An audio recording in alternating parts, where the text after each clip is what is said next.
Welcome to my YouTube channel HBR Technical Education. Today in this lecture we will start fourth chapter of Physics NCERT class 11.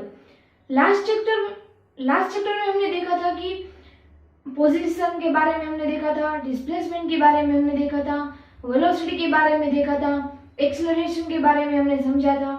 But अब हम fourth chapter है हमारा motion in the plane, वो हम study करने जा रहे हैं। तो अगर आपने अभी तक चैनल को सब्सक्राइब नहीं किया है तो प्लीज चैनल को सब्सक्राइब कर दीजिए। आइए आज हम इंफॉर्मेशन देखेंगे चैप्टर नंबर 4 की। यहाँ पे 2 डायमेंशंस एंड 3 डायमेंशंस की बात की गई है। सो यहाँ पे हमें वेक्टर की जरूरत पड़ेगी, इसलिए हमें वेक्टर को समझना होगा। वेक्टर किसे बोलते हैं, what is vector, how to add vector, how to subtract vector, how to multiple vector. ये चैप्टर में स्पेसिफिकली हम 2 टॉपिक्स पर बात करेंगे। One is projectile motion and second one is circular motion. तो ये प्रोजेक्टाइल मोशन को डिस्क्राइब करने के लिए 2 डायमेंशन की यहाँ पे रिक्वायरमेंट होती है, यानी कि यहाँ पे हमें प्लेन चाहिए। एंड सर्कुलर मोशन को भी रिक्वायर्ड होता है 2 एंगल का, 2 प्लेन का, यानी Y axis and X axis. पहले हमने जैसे फॉर एग्जांपल हमने बॉल गिराया तो यहाँ पे हमें ओनली वाई एक्सिस की जरूरत पड़ती है, वो नीचे गिरता है। तो आज हम देखेंगे प्रोजेक्टाइल मोशन का एग्जांपल देखेंगे एंड सर्कुलर मोशन का भी एग्जांपल देखेंगे। तो प्रोजेक्टाइल मोशन में जैसे कि ये बॉल है वो ये 0 एंगल से ऐसे जा रहा है, तो ये ना ही हॉरिजॉन्टल पे है टोटली एंड ना ही वर्टिकल पे है, वो एक एंगल पे है, यानी कि वेलोसिटी है एक उसकी। तो उसके बीच का हम एंगल सपोज करते हैं थीटा।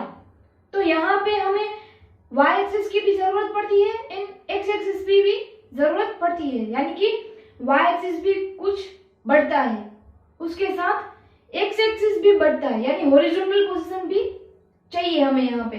तो ये जो हमने जो थ्रो किया दैट इज प्रोजेक्टाइल मोशन। तो इसको डिस्क्राइब करने के लिए हमें 2 एक्सिस की जरूरत पड़ती है। तो यहाँ पे मोशन इन दी प्लेन है वो कह सकते हैं। ऐसे ही जैसे ये सर्कल है, सर्कुलर मोशन यानी कोई भी सर्कल है, तो उसको भी यहाँ पे प्लेन की जरूरत उसको पड़ती है। तो यही प्रोजेक्टाइल मोशन है एंड सर्कुलर मोशन है। ये चैप्टर में हम स्केलर क्वांटिटी की बात करेंगे, वेक्टर क्वांटिटी की बात करेंगे, बट मोस्टली ये चैप्टर पूरा वेक्टर क्वांटिटी के ऊपर है। तो स्केलर क्वांटिटी हम किसको बोलते हैं, जहां पे मैग्नीट्यूड होता है बट डायरेक्शन नहीं होता है। जैसे हम कोई स्केल से मेजरमेंट कर रहे हैं तो वहां पे होगा 1 सेंटीमीटर, 5 सेंटीमीटर, 1 मीटर, 1 फुट।